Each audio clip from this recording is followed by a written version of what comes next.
ధర్మమిత్రులు వరుణ్ కుమార్ గారి సారథ్యంలో బౌద్ధానికి, అంబేద్కరిజానికి అనేక మార్గాల్లో సేవలు చేస్తూ ఉన్న మిత్రులు సారథ్యంలో వస్తున్న సమాంతర భారతి టీవీ ప్రేక్షకులందరికీ కూడాను బుద్ధ వందనాలు, జై భీములు. అసలు బుద్ధుడు ఎందుకు మహాగురువు అయ్యాడు, ఎందుకు ధర్మచక్రం ప్రవర్తన చేశాడు అనేది.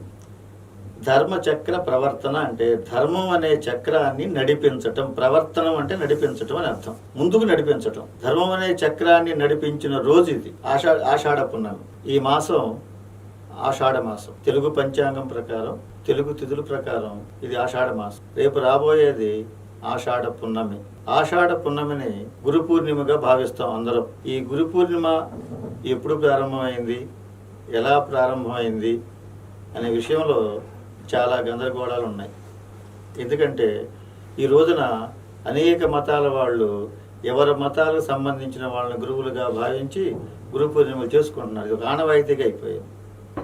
అసలు ఈ ఆనవాయితీ ఎప్పుడు ప్రారంభమైంది, ఎక్కడ ప్రారంభమైంది, ఎవరు ప్రారంభించారు, ఎందుకు ప్రారంభించారు, ఈ విషయాలు కానీ మనం చరిత్ర పూర్వపరాల్లోకి వెళితే తప్పనిసరిగా మనం బుద్ధుడి దగ్గరికి వచ్చి ఆగిపోతాం.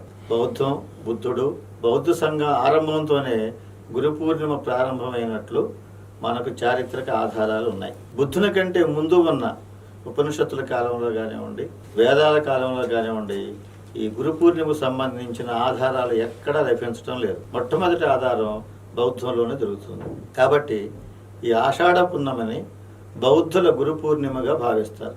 మన దేశంలో బౌద్ధం ఇప్పుడు చాలా వెనకబడి ఉంది కాబట్టి చాలా తక్కువగా కనిపిస్తుంది దీని ప్రభావం. కానీ Sri Lanka, China, Burma, Thailand, Japan దేశాల్లో ఈ ఉత్సవాన్ని గురు పూర్ణిమగా నిర్వహించుకుంటారు వాళ్ళు అక్కడ. కాబట్టి ప్రపంచవ్యాప్తంగా ఈ రోజున గురు పూర్ణిమగా జరుపుకునేది బుద్ధుని యొక్క ప్రస్తావనతో. ఏమిటా ప్రస్తావన అంటే, బుద్ధుడు ధర్మచక్ర ప్రవర్తన ప్రారంభించిన రోజే గురు పూర్ణిమ. బౌద్ధంలో ప్రతి పున్నమికి ఒక ప్రాధాన్యత ఉంటుంది. ప్రతి పున్నమికి మనం ఈరోజు ఏదైతే మనం భారతీయ క్యాలెండరు, తెలుగు క్యాలెండర్ అనుకుంటున్నాము, పంచాంగం అనుకుంటున్నాము, ఇది చాంద్రమానానికి సంబంధించిన క్యాలెండర్. 2 క్యాలెండర్లు 3 క్యాలెండర్లు ఉండే ప్రపంచంలో, మన భారతదేశంలో కూడా. ఒకటి చాంద్రమాన పంచాంగం, రెండవది సౌరమాన పంచాంగం, మూడవది బార్హస్పత్య పంచాంగం అనేది. బార్హస్పత్యం అంటే బృహస్పతి నక్షత్రాన్ని బట్టి ఒక పంచాంగం తయారు చేసేవాడు, కాలమానం. దాన్ని బృహస్పతి పంచాంగం అంటాం. ఈరోజు కూడా మనం అదంతా కూడాను నదులకి వచ్చే ఉత్సవాలు, వాటిల్లో ఆ బార్హస్పత్య పంచాంగాన్ని ఫాలో అవుతూ ఉంటాం ఇప్పటికి కూడా. గురుడుకు సంబంధించి, గురుగ్రహానికి సంబంధించిన పంచాంగం అది. ఆ కాలమానాన్ని చాలా తక్కువగా పాటిస్తున్నాం ఈ రోజున. రెండవది సౌరమానం ఉంది. సౌరమానం అంటే సూర్యుడు అనేక రాసుల్లో, నక్షత్రాల్లో కదే దిశను బట్టి పంచాంగం తయారు చేశారు. అదొక పంచాంగం. ఇప్పుడు కూడా భారతదేశంలో చాలా రాష్ట్రాలు ఉన్నాయి. ముఖ్యం మన పక్కన ఉన్న తమిళనాడు వాళ్ళు ఈ రోజు కూడా సౌరమానాన్ని పాటిస్తారు. వాళ్ళు సౌరమానం పాటించే వాళ్ళకి అమావాస్య చాలా మంచి రోజు. వాళ్ళకి అమావాస్యతో ప్రారంభమవుతుంది వాళ్ళ మాసం. కానీ ఈ 2 మాసాల కంటే, బార్హస్పత్య పంచాంగం కంటే, సౌర పంచాంగం కంటే ఇంకా శ్రేష్టమైంది, ఇంకా ఖచ్చితమైంది. ఉదాహరణకి మన గడియారం తీసుకుంటే, రోజులు గంటలు చెప్పే గడియారం కంటే నిమిషాలు సెకన్లు చెప్పే గడియారం ఇంకా మంచి సమయాన్ని సూచించగలదు. అలాగే సౌరమానం, బార్హస్పత్య పంచాంగం కంటే చాంద్రమానం ఇంకా ఖచ్చితమైన కొలతను చూపిస్తుంది కాలంలో. ఈ కొలత వారాల మీద ఆధారపడి ఉంటుంది. వారాన్ని బట్టి చంద్రుడి యొక్క పంచాంగం తయారు చేస్తారు. 4 వారాలు 28 రోజులు. చంద్రుడు భూమి చుట్టూ తిరిగి వచ్చే రోజులు 28. కాబట్టి ఈ వారం అనే పదానికి, వారం అనే కాలానికి మొట్టమొదటిసారిగా ఈ ప్రపంచంలో ఆ కాలమానాన్ని ప్రవేశపెట్టిన వాళ్ళు బౌద్ధులు. బౌద్ధ భిక్షువులు ప్రతి వారం ఉపవాస దినాలు పాటించాలి. వాటిని ఉపవాస దినాలు అంటారు. 8 రోజులకు ఒకసారి, 7 రోజులు పూర్తవగానే 8వ రోజు ఉపవాస దినం పాటించాలి. ఇలా వారం వారం వచ్చి చాంద్రమానాన్ని బాగా అభివృద్ధి చేసిన వాళ్ళు. వాళ్ళకి చాంద్రమానం బౌద్ధులకి సింధు ప్రజల నుంచి వచ్చింది. సింధు ప్రజలు పాటించింది చాంద్రమానమే. సింధు నాగరికతలో దొరికిన ఆధారాలను బట్టి చూస్తుంటే వాళ్ళు ఎక్కువగా చంద్రుడు, పడవ, పడవలో చంద్రుడు నక్షత్రాల బొమ్మలే దొరికినాయి మనకి. కాబట్టి వాళ్ళు తప్పనిసరిగా చాంద్రమానం పాటించారనేది ఈ శాస్త్రవేత్తలందరూ కూడా అంగీకరించిన విషయం. కాబట్టి మన భారతదేశ సంస్కృతికి సంబంధించిన చాంద్రమానాన్ని బౌద్ధులు పాటించి చాంద్రమాన పంచాంగాన్ని బాగా అభివృద్ధి చేశారు. కాబట్టి చాంద్రమానంలో పౌర్ణమితో తిథి ప్రారంభమవుతుంది. పౌర్ణమి చాలా ప్రాధాన్యత ఉంటుంది. కాబట్టి బౌద్ధం యొక్క కార్యక్రమాలన్నీ కూడా పౌర్ణమితోనే ప్రారంభమవుతాయి. వైశాఖ పున్నమి బుద్ధ జయంతి, అలాగే జ్యేష్ఠ పున్నమి ఏరువాక పున్నమి, ఇప్పుడు ఆషాఢ పున్నమి ధర్మచక్ర ప్రవర్తన దినం. ఇలా ప్రతి పున్నమికి ఒక ప్రాధాన్యత ఉంటుంది బౌద్ధుల్లో. అలాగే ఈ ఆషాఢ పున్నమికి ధర్మచక్ర ప్రవర్తన దినోత్సవం అంటాం. అది బౌద్ధ సంఘం ఆవిర్భవించిన రోజుగా భావిస్తాం, లేదా గురి పున్నమిగా భావిస్తాం. ఇవన్నీ మనము చెప్పుకోబోయే ముందు అసలు బుద్ధుడు ఎందుకు మహాగురువు అయ్యాడు, ఎందుకు ధర్మచక్రం ప్రవర్తన చేశాడు అనేది. ధర్మచక్ర ప్రవర్తన అంటే ధర్మం అనే చక్రాన్ని నడిపించటం, ప్రవర్తనం అంటే నడిపించటం అని అర్థం, ముందుకు నడిపించటం. ధర్మం అనే చక్రాన్ని నడిపించిన రోజు ఇది ఆషాఢ పున్నమి. దీనికోసం కాస్త మనం వెనక్కి వెళ్ళాలి. వెనక్కి వెళ్ళి బుద్ధుడి యొక్క జీవిత చరిత్రని కొద్దిగా తెలుసుకోవాలి. బుద్ధుడు ఒక రాజవంశంలో పుట్టినప్పటికి కూడాను మొట్టమొదటి నుంచి కూడాను ఆయన పేదలు, బాధలు, దుఃఖం ఇలాంటి విషయాల్లో చాలా ఎక్కువ ఆసక్తి కనపరిచేవాడు. ఈ బాధలు ఎలా పోవాలి, ప్రజలందరూ దుఃఖాన్ని నుంచి ఎలా విముక్తి కావాలి అని చెప్పి ఎక్కువగా ఆలోచించేవాడు. యుద్ధ విద్యలతో పాటు ఆయన తత్వశాస్త్రం కూడా నేర్చుకున్నాడు. యుద్ధ విద్యలతో పాటు వేదాలు చదివాడు, ఉపనిషత్తులు చదివాడు. ఆనాటికున్న ఉపనిషత్తులు అవన్నీ కూడా విశ్వామిత్రుడు, మనం విశ్వామిత్రుడు అంటాం పాళీ పదంలో విశ్వామిత్రుడు. విశ్వామిత్రుడు అనే ఆ గురువు గారి దగ్గర ఆయన తత్వశాస్త్రాలు మొత్తం చదివాడు. ఆయన యుద్ధ విద్యల కంటే తత్వశాస్త్రమే బాగా ఆయన తలకెక్కింది బాగా. కాబట్టి ఈ తత్వంతోనే ప్రజల యొక్క దుఃఖానికి నివారణ మార్గం కనిపెట్టాలి అని చెప్పి ఎప్పటి నుంచో ఆలోచిస్తూ ఉండేవాడు. అలాంటి సమయంలో ఆయనకి 10 ఏళ్ల వయసులో వాళ్ళ వంశస్థులందరూ కూడా వ్యవసాయదారులు. వాళ్ళ వంశం శాక్య వంశం, వాళ్ళంతా వ్యవసాయదారులు. వాళ్ళ పేర్లు కూడా అట్లాగే ఉంటాయండి. వాళ్ళ నాన్నగారి పేరు శుద్ధోదనుడు, వాళ్ళ పెదనాన్నలు బాబాయిలు ఉండరు. ఒక ఆయన పేరు శుక్లోదనుడు, ఒక ఆయన పేరు శాక్యోదనుడు, ఇలా ఉదనుడు అని ఉంటుందన్నమాట. ఓదనము అంటే ధాన్యం అని అర్థం.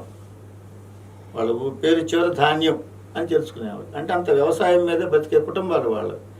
అందుకనే వాళ్ళు రాజులైనప్పటికి కూడాను వాళ్ళ యొక్క వ్యవసాయ ఆధారంగా బతికిన కుటుంబాలు కాబట్టి ఆచారం ప్రకారం నాగళ్ళు దున్నే ఆచారం వాళ్ళ రాజు కుటుంబాల్లో కూడా ఉండేది. మనం ఈ రోజు కూడాను జ్యేష్ఠ మాసంతో వర్షాలు ప్రారంభమవుతాయి. జ్యేష్ఠ మాసం దాన్ని మనం ఏరువాక పున్నమి అంటాం. ఏరువాక పున్నమి, జ్యేష్ఠ పౌర్ణమి. ఆ ఏరువాక పున్నమితో తొలకరు వస్తుంది. తొలకరు రాగానే నాగళ్ళతో నేల దున్నటం ప్రారంభిస్తాం. ఇప్పుడు కూడా రైతాంగం చేసే పని అది. ఆ రోజుల్లో కూడా ఏరువాక పున్నమితోనే వాళ్ళ నాన్నగారు వాళ్ళు 1000 నాగళ్లతో వారి పొలాలు దున్నటం ప్రారంభించారు ఒక రోజున. అప్పటికి బుద్ధుడు 10 ఏళ్ళు. ఆయన కూడా వెళ్ళి పొలం పనులకు వెళ్ళి ఆ పిల్లలందరితో కొంచెం పొలం పనులు చేసి వాళ్ళందరితో ఆడుకుని అక్కడ ఒక చెట్టు నీడన, జంబూ వృక్షం, నేరేడు చెట్టు నీడన కూర్చున్నాడు ఆయన. అందరి పిల్లలతో పాటు పొలం పనులు చేసి ఆడుకుని అలసిపోయి ఆ గట్టున ఉన్న జంబూ వృక్షం అంటే నేరేడు చెట్టు కింద కూర్చున్నాడు, నీడ కింద కూర్చున్నాడు. ఆ పక్కనే ఒక చిన్న చెరువు ఉంది. ఆ చెరువు మీద దృష్టి నిలిపాడు. అక్కడ మనకి ఈరోజు కూడా రైతులకు తెలుసు, మనం బూసిలు అంటాం. బూసి అంటే తూనీగ. వర్షం రాబోయే ముందు తూనీగలు లేస్తాయి. అది ఒక సింబల్ రైతులకి. ఎప్పుడైతే తూనీగలు ఒక గుంపుగా లేచి వస్తాయో తప్పనిసరిగా వర్షం రాబోతుందని రైతులు గుర్తించి నాగళ్ళు సిద్ధం చేసుకుంటారు. ఆ ఏరువాక పున్నమి రోజున తూనీగల గుంపు లేచి వచ్చింది. అక్కడ తూనీగలు ఎప్పుడైతే బాగా లేచి వచ్చాయో ఆ చెరువులో ఉన్న కప్పలు వచ్చి ఈ తూనీగలు తినటం బిగించేసింది. బుద్ధుడు చూశాడు, కప్ప వచ్చి తూనీగని తింది. ఎప్పుడైతే కప్పలు వచ్చినాయో కప్పల కోసం కాసు కూర్చుంది కలుగులో పాము ఒకటి. అది వచ్చి కప్పను పట్టుకుని అది చెర గట్టు మీదకి ఎక్కింది. ఆ పక్కన చెట్టు మీద గ్రద్ద ఉంది. ఆ గ్రద్ద ఈ పామును చూసింది. గ్రద్ద వచ్చి పామును తన్నుకుపోయింది. ఇది యాదృచ్ఛికంగా జరగనాయి, ఎలాగైనా జరగనాయి. ఈ సంఘటనలు వరుసనే జరిగేసరికి బుద్ధుడు మనసు దాని మీద లగ్నమైంది. తూనీగలను కప్పలు తినటం, ఈ కప్పని పాము తినటం, ఈ పాముని గ్రద్ద తినటం. కాబట్టి ప్రతి జీవి మరొక జీవిని బలి తీసుకుంటే బతుకుతుంది ఈ ప్రపంచంలో. అదే మానవ సమాజంలో కూడా జరుగుతుంది. రాచరిక కుటుంబాలు కానివ్వండి, ధనవంతులు కానివ్వండి, వీళ్ళంతా కూడా పేదవర్గాన్ని బలి తీసుకునే బతుకుతున్నారు. అలా తన కుటుంబాన్ని, తన ప్రభువుల్ని అందరినీ విశ్లేషించుకున్నాడు ఆయన. కాబట్టి ప్రతి వ్యక్తి మరొకరిని దోచుకుంటూనో, హింసిస్తూనో, బానిసలుగా చూస్తూనే బ్రతుకుతున్నారు. కాబట్టి దుఃఖం అసలు ఇక్కడ ఉంది. వ్యత్యాసంలో దుఃఖం ఉంది, పీడించటంలో దుఃఖం ఉంది, దోపిడీలో దుఃఖం ఉంది, బానిసత్వంలో దుఃఖం ఉందని చెప్పి నేను ఆలోచించాడు. బట్ చాలా చిన్నతనంలోనే ఈ పీడనలోనే దుఃఖం ఉంది అని చెప్పి ఆలోచించాడు. అట్లా ఆలోచించుకుంటూ ఆయన కూర్చుని కళ్ళు మూసుకుని తన యొక్క ఆలోచనలకు మునిగిపోయాడు. మునిగిపోయినప్పుడు ఆయనకు తెలియకుండానే ఒక ఆనందం కలిగింది, మనసులో చాలా ప్రశాంతత కలిగింది. అరే ఇదంతా నేను బాగా ఆలోచించాను, చక్కని మార్గం ద్వారా ఆలోచించానని చెప్పి ఒక తృప్తి కలిగి, ఆ తృప్తిలో నుంచి ఒక ఆనందం కలిగింది. అదే మన వాళ్ళు ఈరోజు చెప్పుకునే బుద్ధుని యొక్క మొదటి ధ్యానంలో మొదటి మెట్టు. ధ్యానంలో మొదటి యొక్క మెట్టుని 10 ఏళ్ల వయసులోనే సొంతగా సాధించుకున్నాడు. ఇక్కడ బుద్ధుడు అంటే ఒక విషయం తెలుసుకోవాలండి. బుద్ధుడు అని ఎవరినైతే అంటామంటే, ఎవరైతే గురువు లేకుండా తనకు తానుగా బుద్ధిని పొందుతాడో, జ్ఞానార్జన చేస్తాడో ఆ వ్యక్తి మాత్రమే బుద్ధుడు. అలా కాకుండా ఒక గురువు ద్వారా, ఒక శిక్షణ ద్వారా జ్ఞానార్జన జరిగితే అలాగా బుద్ధిని సాధిస్తే వారిని ప్రత్యేక బుద్ధులు అంటారు. బౌద్ధంలో 2 రకాలు ఉంటాయి బుద్ధులు, ప్రత్యేక బుద్ధులు. బుద్ధుడు అంటే తనకు తాను సాధించుకున్నవాడు, ప్రత్యేక బుద్ధుడు అంటే గురువు ద్వారా సాధించుకున్నవాడు. ఈయన గురువు ద్వారా సాధించుకోవాలా. ప్రకృతిలో జరిగిన సంఘటనను చూసి తనకు తానుగానే ఆ ధ్యానంలోకి వెళ్ళిపోయాడు. ఆ తర్వాత ఆ ధ్యానం నుంచి లేచిన తర్వాత అలా చాలా సేపు కూర్చుంటాడు. అక్కడ కూర్చున్నప్పుడు పిల్లలందరికీ భయం వేస్తుంది. ఏమిటి ఎవరికి కదలకు మెదలకుండా కూర్చున్నాడు, పిలిచినా పలకటం లేదని చెప్పని పిల్లలందరూ పరుగును పోయి వాళ్ళ తల్లిదండ్రులు చెప్తారు, పొలం దున్నుతున్నవాడు. వాళ్ళందరూ వస్తారు, ఏం జరిగిందో పిల్లవాడికి అని చెప్పని. వాళ్ళందరూ చూస్తే ఈయన చాలా తీక్షణంగా ధ్యానంలో నిమగ్నమైపోయి ఉన్నాడు. అతని యొక్క ధ్యానాన్ని, నిమగ్నతని, ఏకాగ్రతని చూసి తండ్రి అయిన శుద్ధోదనుడే మొట్టమొదటిసారి తన బిడ్డకు నమస్కరించాడు. ఈ చరిత్రలో చాలా అద్భుతమైన సంఘటన ఇది. తండ్రి బిడ్డకు నమస్కరించటం. నా కుమారుడు చాలా ప్రజ్ఞానవంతుడు అవుతాడని చెప్పి ఆయన నమస్కరించాడు. ఆయన ఇది బౌద్ధ సాహిత్యంలో మూల గ్రంథాల్లో దొరికే అంశం ఇవన్నీ కూడా. బుద్ధుడు తర్వాత ఆ ధ్యానం నుంచి లేచాడు. లేచిన తర్వాత మరలా అలాంటి స్థితి తనకు కలగాలని చెప్పి చాలాసార్లు ప్రయత్నం చేశాడు, చాలా సంవత్సరాలు చేశాడు. కానీ ఎప్పుడు కలగల ఆయనకి అలాంటి స్థితి. మళ్ళీ ఎప్పుడు రాలా. ఆయన చాలా ప్రయత్నం చేసినా రాలా. ఇక అప్పటి నుంచి ఎప్పటికైనా సరే నేను అలాంటి ధ్యాన స్థితిని పొందాలి, అలాంటి మానస్థితిని అందుకోవాలి అని చెప్పని అక్కడి నుంచి ఆయన అదే వేటలో పడిపోయాడు. ఆ మానసిక స్థితిని ఎలా సాధించాలి అని చెప్పని. అలా ఆయన ఆలోచనలు కూడా ధ్యానం వైపు మళ్ళీ దాన్ని సాధించడం కోసం చాలా పెరిగాడు, పెద్దవాడయ్యాడు, చాలా చదువులు చదువుకున్నాడు. 16 ఏళ్ళు వచ్చినాయి, వివాహం అయింది. ఒక అందమైన భార్యను ప్రేమించి పెళ్లి చేసుకున్నాడు. వాళ్ళకి ఎప్పుడో 12 సంవత్సరాల తర్వాత ఒక సంతానం కలిగింది. బుద్ధుడికి 29 ఏళ్ళు వచ్చినాయి. వచ్చిన తర్వాత ఆయన ఇల్లు వదిలి వెళ్ళిపోయాడు. చాలామంది మనం చెప్పుకునే కథలు ఏంటంటే, భార్య బిడ్డల్ని అర్ధరాత్రి ఇల్లు వదిలిపెట్టి వెళ్ళిపోయాడని, ఎవరు చెప్పకుండా వెళ్ళిపోయాడని చెప్పని చెప్తారు. అది చాలా తప్పు. అలాగే ఒక రోగిని, ఒక శవాన్ని, ఒక ముసలివాడిని, ఒక సాధువుని, ఈ 4 నిమిత్తాలు అంటారండి బౌద్ధంలో. ఈ నలుగురిని చూసి ఆయన సన్యాసించాడని చెప్పి చెప్తారు. బాబాసాహెబ్ అంబేద్కర్ గారు కూడాను దీన్ని అంగీకరించలో చాలామంది అంగీకరించారు. ఎందుకంటే మూల గ్రంథాలు ఈ విషయం ఎక్కడ లేదు అసలు. ఆయన బుద్ధుడు స్వయంగా చెప్పాడు, నేను దుఃఖ నివారణ మార్గం కోసం ఒక ప్రక్రియ కనుక్కోవాలనుకున్నాను. మనిషికి చిత్త స్థిరత్వం కోసం ఒక ప్రయత్నం చేయాలనుకున్నాను. ఒక మానసిక ప్రశాంతత కోసం వెతుక్కోవాలనుకున్నాను. నాకు బాల్యంలో ఏరువాక పున్నమి రోజున కలిగిన మానసిక సంతోషాన్ని మరలా పొందాలనుకున్నాను. దానికోసం అన్వేషిస్తూ నేను గృహత్యాగం చేశానని చెప్పి స్పష్టంగా బుద్ధుడు మూల బౌద్ధ గ్రంథాల్లో చెప్పాడు. నేను శవాన్ని చూసి వెళ్ళానని, ముసలివాడిని చూసి వెళ్ళానని ఎక్కడ చెప్పరు అసలు ఆయన. ఇవన్నీ తర్వాత వచ్చిన కథలు ఇవన్నీ కూడా. అన్వేషణలో కుటుంబ సభ్యులు అందరికీ చెప్పే పట్టపగలే వెళ్ళిపోయాడు ఆయన. వెళ్ళిపోయి అడవులకు వెళ్ళాడు. ఆ రోజుల్లో ఋషులు ఋష్యాశ్రమాలన్నీ కూడాను గురువులందరూ అడవుల్లో ఉండేవాళ్ళు. గురువులు ఊళ్ళల్లో ఉండేవాళ్ళు కాదు. గురువులందరూ అడవుల్లో ఉండేవాళ్ళు. జనమే ఊళ్ళలో ఉండేవాళ్ళు, గురువులేమో అడవుల్లో ఉండేవాళ్ళు. చదువుకోవాలంటే ఈ విద్యార్థులందరూ అడవులకు వెళ్ళి చదువుకోవాలి. అడవుల్లోకి వెళ్ళి అక్కడ గురువు యొక్క ఆశ్రమాల్లో ఉండి చదువుకుంటూ ఉండేవాళ్ళు. మనకు చాలామందికి పురాతన సాహిత్యం చదివిన వాళ్ళందరికీ కూడా ఆ విషయం తెలుస్తూనే ఉంటాయి. గురు ఆశ్రమాలన్నీ కూడా అడవుల్లోనే ఉంటాయి. అలాగే బుద్ధుడు కూడా అడవుల దారి బట్టి అనేక మంది గురువుల దగ్గర 6 సంవత్సరాలు తిరిగిన చోట తిరగకుండా అన్ని చోట్ల తిరిగి అనేక బోధనా పద్ధతులు, తత్వ విచారాలు, ధ్యాన విధానాలు అవలంబించి ఇవేవి కూడా జ్ఞానానికి సాధనాలు కావు, మానసిక పరివర్తనకి ఇవేవి కూడా మూలం కావు, మార్గాలు కావు, దుఃఖ నివారణ మార్గాలు అసలే కావు అని చెప్పి నిర్ణయించుకుని ఇంకా మంచి గురువులు ఎవరున్నారు అని చెప్పి ఆలోచించాడు. ఆలోచిస్తే ఆయనకి ఆలార కాలాముడు రాజగృహ సమీపంలో ఉంటుందండి ఈ ఆశ్రమాలన్నీ కూడా నడవల్లో. రాజగృహ అంటే ఆ రోజున మగధ సామ్రాజ్యం యొక్క రాజధాని అది రాజగృహ. ఆ రాజగృహ సమీపంలో చాలా ముని ఆశ్రమాలు ఉండేవి. బుద్ధుడు కూడా ఆ ప్రాంతానికి వెళ్ళి ఆలార కాలాముని శిష్యుడిగా చేరతాడు. ఆలార కాలాముడు అప్పటికే చిత్తాన్ని స్థిర చిత్తం కోసం చేసే ధ్యాన ప్రక్రియను ప్రారంభించాడు. ఆయన దగ్గరికి వెళ్ళి చేరితే ఈయన కూడా ధ్యానం నేర్చుకుంటాడు. బుద్ధుడు కూడా ధ్యానం నేర్చుకుంటాడు ఆలార కాలాముడి దగ్గర. నేర్చుకుంటే ఈ ధ్యానం కూడా సరిపోదు అని చెప్పి నిర్ణయించుకుని ఇంతకంటే మంచి గురువు ఇంకెవరు ఉన్నారంటే ఆ సమీపంలోనే ఉద్రక రామపుత్ర అనే ఇంకో గురువు గారు ఉన్నారు. వారి దగ్గరికి కూడా వెళ్ళారు. వెళితే ఆయన దగ్గర కూడా ఇంకొక స్టెప్ మాత్రమే పెరిగింది, పూర్తి స్థాయి దొరకల. దీన్ని మనం ఆలార కాలాముడు చేసిన యోగంలో చేసిన దాన్ని అకించాయతన మార్గం అని చెప్పి అంటారు. అకించాయతన మార్గం అని చెప్పి అంటారు. అంటే మనసును స్థిరం చేసే ప్రక్రియ అని అర్థం. ఆ తర్వాత సంజ్ఞ అసంజ్ఞ అనే మరో మార్గాన్ని ఉద్రక రామపుత్రుడి దగ్గర నేర్చుకుంటాడు.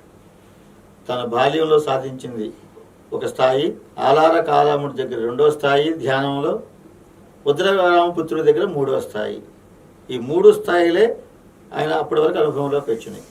ఈ 3 స్థాయిల వల్ల చిత్తం ఏకాగ్రత సాధ్యం అవుతుంది, కానీ దుఃఖ నివారణ మార్గం చిత్త ఏకాగ్రతలో బుద్ధుడికి కనిపించాల. మనసును ఏకాగ్రత చేసుకుంటే ఇప్పుడు కూడా చాలామంది మనం చూస్తూ ఉంటాం, టీవీల్లో వాటిల్లో చెబుతూ ఉంటారు, మానసిక చిత్తాన్ని ఏకాగ్రత చేసుకోవాలి, ఒకే దాని మీద దృష్టి పెట్టండి, వినొద్దు, చూడొద్దు, కళ్ళు మూసుకోండి, ఏ వినకండి, నేను చెప్పేదే వినండి అని చెప్పి హిప్నటైజ్ చేస్తూ ఉంటారు. ఇలాంటివన్నీ కూడా చిత్త ఏకాగ్రత సాధనాలే. ఇది చాలా ఖచ్చితంగా తెలుసుకోవాల్సిన విషయం. బౌద్ధంలో చిత్త ఏకాగ్రత వల్ల దుఃఖ నివారణ కాదు. ఇప్పటి వరకు బుద్ధుడికి తెలిసిందంతా కూడా చిత్త ఏకాగ్రత గురించే తెలుసుకున్నాడు. దీనివల్ల దుఃఖం పోదు అని చెప్పి నిర్ణయించుకున్నాడు. దుఃఖం పోవాలంటే ఏం చేయాలి అని చెప్పి ఆయన తపస్సు, అది ఆయన అన్వేషణే దుఃఖ నివారణ మార్గం. కాబట్టి ఇవన్నీ కూడా చిత్త ఏకాగ్రత కోసం, చిత్తం ఏకాగ్రతతో ఉంటే ముక్తి వస్తుందని, అక్కడి నుంచి ముక్తి లభిస్తుందని, ఇలా అన్ని అడ్డదారులు పట్టిపోయిన ఈ సిద్ధాంతాలన్నీ కూడాను. కాబట్టి ఇవేవి కూడా మానవుల యొక్క దుఃఖాన్ని తీసివేయలేవు. కేవలం చిత్త ఏకాగ్రతలో ఉంచి ఆ ఉన్నంత వరకు మాత్రం మనిషిని మనసును ప్రశాంతంగా బ్రతికించగలవు. ఒక రోగం వస్తే, ఒక బిళ్ళ వేస్తే వెంటనే ఆ వేడి తగ్గుతుంది. తర్వాత రోగం అట్లాగే ఉంటుంది. మనకు టైఫాయిడ్ రోగం వచ్చింది అనుకోండి, ఒళ్ళు బాగా వేడిగా ఉంటుంది. ఒక పారాసెటమాల్ బిళ్ళ పడేస్తే 1 గంట 2 గంటలు వేడి తగ్గుతుంది. మళ్ళీ తర్వాత పారాసెటమాల్ పవర్ పోగానే మళ్ళీ జ్వరం యథాతథంగా వస్తుంది. కాబట్టి ఇలాంటి తాత్కాలిక ఉపశమనాలు ఇవన్నీ కూడాను. ఈ చిత్త ఏకాగ్రత అనేది తాత్కాలిక ఉపశమనమే, కానీ దుఃఖానికి సంపూర్ణ నివారణం కాదు. అది కావాలి అని చెప్పి బుద్ధుడు ఆలోచించాడు. ఆలోచించి ఆయన ఉరివెల అనే ప్రాంతానికి చేరాడు. రాజగృహ నుంచి దాదాపు ఒక 50 కిలోమీటర్లు వస్తే నిరంజన నది ఉందండి. ఆ నది పక్కన ఉంటుంది ఉరివెల అనే గ్రామం. అది ఒకప్పుడు చాలా పెద్ద గ్రామం, ఇప్పుడు చాలా చిన్న గ్రామం. ఆ గ్రామం చేరాడు. అక్కడ కొందరు మిత్రులు చేరి ఈ ముక్తి మార్గంలో కొత్త పద్ధతులు ఆలోచించారు. దాన్ని ఇప్పుడు చాలామంది కఠోర సాధన అని చెప్పి బుద్ధుడి గురించి తెలిసిన వాళ్ళు చెప్తూ ఉంటారు. కఠోర సాధన చేశాడు, ఆహారం మానేశాడు, ఎండుకుపోయాడు, ఎముకలు బయటపడ్డాయి, ఇలాంటివన్నీ కూడా. ఇలాంటి కఠోర సాధనా మార్గాల్ని దుష్కర అని చెప్పని బౌద్ధ సాహిత్యంలో పిలిచారు, ఆ పదంతో పిలిచారు. దుష్కర యోగం ఇదంతా కూడా అంటే శరీరాన్ని క్షీణింపజేసుకోవటం. ఎందుకు శరీరాన్ని క్షీణింపజేసుకోవాలి? మనకి శరీరము ఆత్మకి నివాసం. ఆత్మ నివాసం ఉండటం వల్ల ఆత్మకి ఈ శరీరం మీద వ్యామోహం కలుగుతుంది. ఎక్కువ దీంతో అనుసంధానమై ఉండటం వల్ల మనమైతే ఏ విధంగా ఒక ఇంట్లో ఎప్పుడు ఉంటామో ఆ ఇంటి మీద ప్రేమ కలుగుతుంది. మనకు ఇంకో ఇంట్లో ఉండలేం. ఆ ఇంటికి వస్తే కానీ మనకు సుఖంగా ఉండదు. ఎందుకంటే మంచి సౌకర్యాలు ఉన్నా, వేరే ఇంట్లో ఉన్నా, ఎక్కడికి బయటకు వెళ్ళినా కానీ మన ఇంటికి మనం వస్తే కానీ మనం సుఖంగా ఉండలేం. చాలామంది అంటూ ఉంటారు, మా ఇంటికి వెళ్ళాలి, మా బకెట్లో నీళ్ళు స్నానం చేయాలి, మా బావిలో నీళ్ళు స్నానం చేస్తే నాకు తృప్తిగా ఉంటుందని చెప్పుకుంటూ ఉంటాం మనం. అలాగే ఆత్మకు కూడా మన శరీరం మీద ప్రేమ కలుగుతుంది మన శరీరంలో ఉండటం వల్ల. కాబట్టి ఆత్మకి మన శరీరం మీద ప్రేమ పోవాలంటే ఏం చేయాలి? ఈ శరీరాన్ని క్షీణింపు చేసుకోవాలి. ఆత్మకు కూడా ఈ శరీరం బాగోలేదు, ఎండిపోయింది, పీక్కుపోయింది, ఇట్లా చాలా దుష్కరం అయిపోయింది అన్నట్టు చేయాలి. అందుకని ఏం చేసేవాళ్ళు అంటే శరీరాన్ని ఎండగట్టుకునేవాళ్ళు, ఆహారం మానేసేవాళ్ళు. బుద్ధుడు చెప్పాడండి తన స్థితి ఎలా మారిందంటే, ఈ ఆహారం మానేసి దుష్కర క్రియలకు పాల్పడ్డాడు. బుద్ధుడు కూడా పక్క చిక్కిపోయాడు. రాకుమారుడు, అందమైన రాకుమారుడు, మంచి ఎర్రని పసుపు రంగు బంగారు ఛాయలో ఉండేవాడు. ఆయన ఉంగరాల జుట్టు. ఇలాంటి రాకుమారుడు కాస్త జుట్టు ఊడిపోయింది, నల్లబడిపోయాడు. ఎండిపోయిన గుమ్మడి పిందెలాగా శరీరం అంతా ముడతలు పడిపోయిందంట ఆయనకి. ఇట్లా అంటే పై చర్మం లీచి వస్తుంది, పొట్ట పూర్తిగా వెన్ను కంటిపోయి వెన్నుపూస కూడా పొట్టలోంచి కనిపిస్తుంది, ఎముకలన్నీ బయటపడ్డాయి. ఇలాంటి వికృతంగా తయారైపోయాడు. ఇంత వికృతంగా తయారైతే కానీ ఆత్మకి ఈ శరీరం మీద వ్యామోహం పోదు. అది వాళ్ళ సిద్ధాంతం. కాబట్టి ఈ దుష్క్రియలు ప్రారంభపడ్డాడు. ఈయనే కాదు, ఈయనతో పాటు ఒక 5గురు చేరారు ఆయనకి.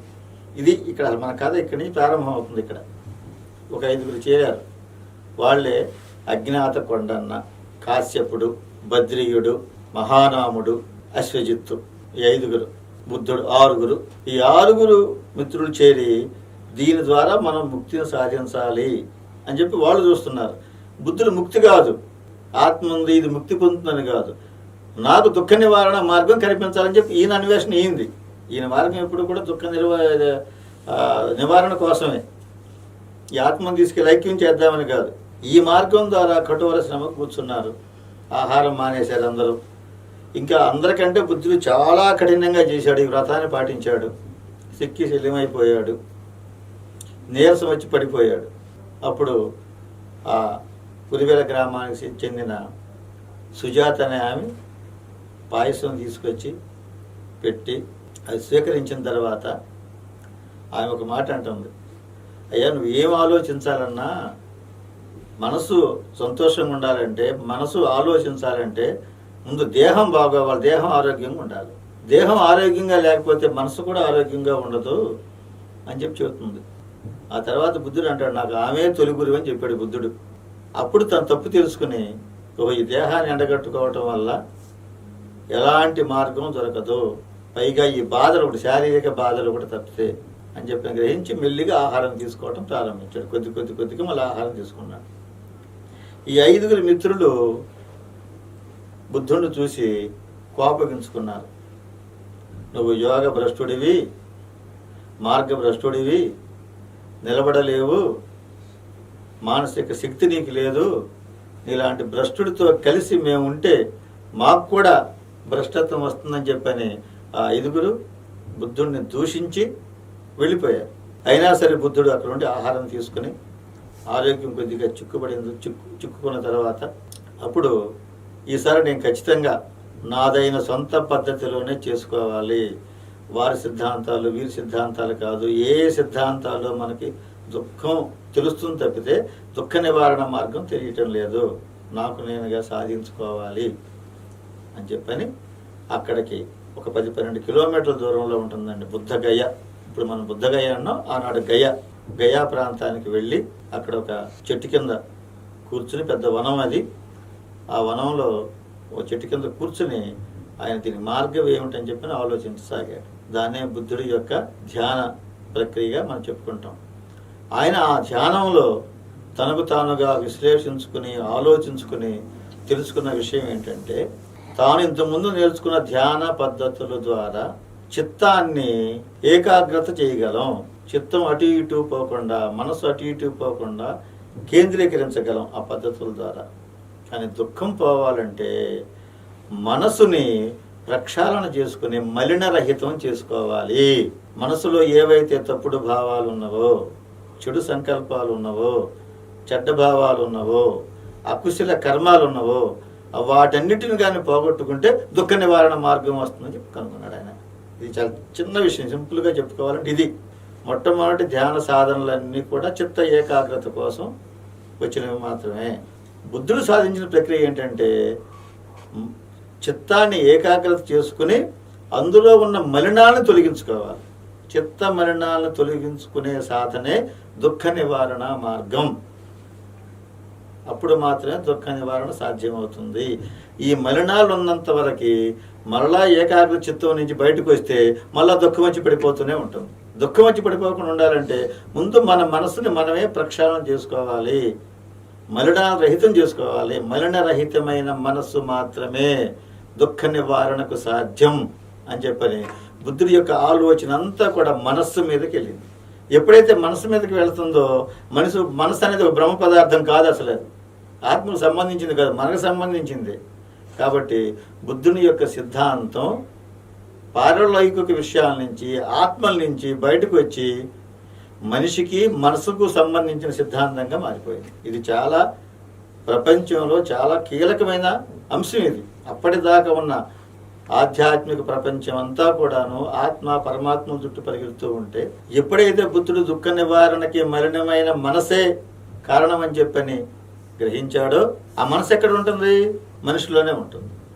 మనిషి యొక్క ఆలోచనలే మనసు. కాబట్టి మనిషి తన్ను తాను సంస్కరించుకోవాలి అనే విషయం అక్కడ ఆ విధంగా వచ్చింది. కాబట్టి బౌద్ధం అనేది మానవ కేంద్ర సిద్ధాంతం అయింది. ఆ విధంగా అది బుద్ధుడికి కలిగిన జ్ఞానోదయం. పారలౌకిక ప్రపంచాన్ని నుంచి, ఆత్మల నుంచి బయటపడి మనిషిలోకి వచ్చింది బౌద్ధం అనేది, మనసులోకి వచ్చింది. అందుకే మనోపుబ్బంగమాధమ్మ అంటుంది ధమ్మపదం. అన్నిటికీ అగ్రగామి మనసే. మన దుఃఖానికి, దుఃఖ నివారణకి మన మనసు మాత్రమే అగ్రగామి. మన పనులన్నింటి కూడా మనల్ని చేయించేది మనసే. మంచి పనులు కానీ, చెడ్డ పనులు కానీ, కుశల కర్మలు కానీ, అకుశల కర్మలు కానీ అన్నిటినీ మనం నడిపించేది మనసే. అందుకనే మనోపుబ్బంగమాధమ్మ అంటూ ధమ్మపదం ప్రారంభమవుతుంది. అందుకనే బుద్ధుణ్ణి తాత్వికవేత్తగా కాకుండా మనోవిశ్లేషకుడుగా కూడా ఈ రోజుకి ప్రపంచం అంతా కీర్తించే కారణం అదే. చాలా కీలకమైన విషయం అంటే, ధ్యానం ద్వారా చిత్తాన్ని మాత్రమే ఏకాగ్రత చేసుకోగలం. మరీ గుర్తుపెట్టుకోవాల్సిన అంశం ఇది. ఈ రోజున్న యోగాలు కానీ, ధ్యాన పద్ధతులు కానీ అన్నిటి ద్వారా, ఏ యోగమైనా సరే, ఏ యోగ శాస్త్రం చెప్పినా సరే మనసును కేంద్రీకరించుకోవడమే చెబుతాయి. రకరకాల పద్ధతుల ద్వారా ఎవరు చెప్పినా కానీ మనసును కేంద్రీకరించుకోవటం వల్ల మనకి తాత్కాలికమైన మనోశాంతి ఉంటుంది తప్పితే దుఃఖ నివారణ ఉండదు. దుఃఖ నివారణ ఉండాలంటే ఏం చేయాలి? ఈ మనసుని కేంద్రీకరించుకున్న మనసులో నుంచి మలినాల్ని తొలగించుకోవాలి అని చెప్పని, ఈ మనసే కారణం. ఈ కారణం అనే పదం చాలా ఇంపార్టెంట్. మన దుఃఖానికి మొత్తం మనసు కారణం. ఏ కార్యాలు చేస్తే, ఏ పనులు చేస్తే దుఃఖం అనే కార్యానికి మనసు కారణం అవుతుంది అని ఆలోచించాడు ఆయన. ఏ పనులు చేయటం వల్ల దుఃఖం అనే దానికి మనసు కారణం అవుతుంది. ఆ పనులు మానేస్తే దుఃఖం పోతుంది, మనసు ప్రశాంతత వస్తుంది, నిర్మలత్వం వస్తుంది. కార్యాకారణ సంబంధం, అభూత కల్పనలు కాదు ఇవి. ఎవరో బ్రహ్మదేవుడు మన నుదుటి రాసిన విషయాలు కాదు ఇవి. కాబట్టి మన దుఃఖానికి, మన సుఖానికి, మన దుఃఖ నిర్మూలనకి మనమే కారణం, మన మనసే కారణం. ఈ విధంగా ఆయన కార్యాకారణ సంబంధం ఆలోచించాడు. కాబట్టి ఈ ప్రపంచంలో ప్రతిదీ కూడా కార్యాకారణ సంబంధం మీదే నడుస్తుంది. మనిషి అయినా, మనస్సు అయినా, విశ్వమైనా, ప్రపంచమైనా, జీవ ప్రపంచమైనా, అజీవ ప్రపంచమైనా సరే మొత్తం కారణాలు లేకుండా ఏ కార్యం జరగదు. కాబట్టి కార్యాకారణ సంబంధం ఇదే ముఖ్యం. మన దుఃఖానికి కూడా కార్యాకారణ సంబంధమే ముఖ్యం అని చెప్పని ఆయన కార్యాకారణ సంబంధాన్ని ఈ విధంగా ఆవిష్కరించి ఈ మానసిక ప్రపంచాన్ని ఒక భౌతిక వైజ్ఞానిక శాస్త్రంలోకి తీసుకొచ్చాడు ఆయన. ఇదే ప్రతీత్య సముత్పాదం అంటాం దీన్ని బౌద్ధంలో. ప్రతీత్య సముత్పాదం, ఈ కార్యాకారణ సంబంధమే, ఈ దుఃఖ నివారణ మార్గమే బుద్ధుడికి కలిగిన జ్ఞానోదయం. ఇది పెద్ద బ్రహ్మ పదార్థం కాదు బుద్ధుడికి కలిగిన జ్ఞానోదయం అంటే. దుఃఖ నివారణ మార్గం కార్యాకారణ సంబంధం మీద ఆధారపడి ఉంటుందని కనుక్కున్నాడు ఆయన. దీనికి ప్రతీత్య సముత్పాదం అని ఒక పేరు పెట్టారు. అంటే ప్రతిదీ మారేదే, అంటే ప్రతిదీ అంతకు ముందు ఉన్న దాని మీద ఆధారపడి ఉండేదే, ఆధారపడకుండా ఉండదు. మనం టీ తాగుతాం, టీ బాగా ఎక్కువగా తీగ ఉందనుకోండి, దానికి కారణం ఎవరు? ఎక్కువగా పంచదార వేయటం కారణం. కాబట్టి ఎక్కువగా పంచదారే టీ యొక్క అధిక తీపికి కారణం. అలాగే అసలు పంచదార లేదనుకోండి, చప్పగా ఉంటుంది. చప్పగా ఉండడానికి కారణం ఎవరు? పంచదార వేగిపోవటం. కాబట్టి కార్యాకారణ సంబంధాలే ఉంటాయి తప్పితే ఒకరు చేస్తే ఇస్తే టీ తీగా ఉంటాం, ఇంకొకరు చేస్తే ఇస్తే చప్పగా ఉంటాం ఉండదు. పంచదార వేసిన టీ ఎవరి తాగినా తీగానే ఉంటుంది. ఒకళ్ళు చప్పగా, ఒకళ్ళు గొప్పగా, ఒకళ్ళు తీగా ఉండదు. కాబట్టి కార్యాకారణ సంబంధం ఎప్పుడూ కూడా ఖచ్చితంగా కారణాన్ని బట్టే నడుస్తాయి అనే సిద్ధాంతాన్ని ఆవిష్కరించాడు, మనం సింపుల్గా చెప్పుకోవాలంటే. అయితే దీనికోసం ఇదేనక జ్ఞానోదయం కలిగింది. దీన్ని మన బౌద్ధంలో వైశాఖ పౌర్ణమి రోజున బుద్ధుడికి జ్ఞానోదయం కలిగిన రోజుగా భావిస్తాం. సమాంతర భారత్ టీవీని సబ్స్క్రైబ్ చేసుకోండి. మరిన్ని అప్డేట్స్ కోసం పక్కనున్న గంట నొక్కండి.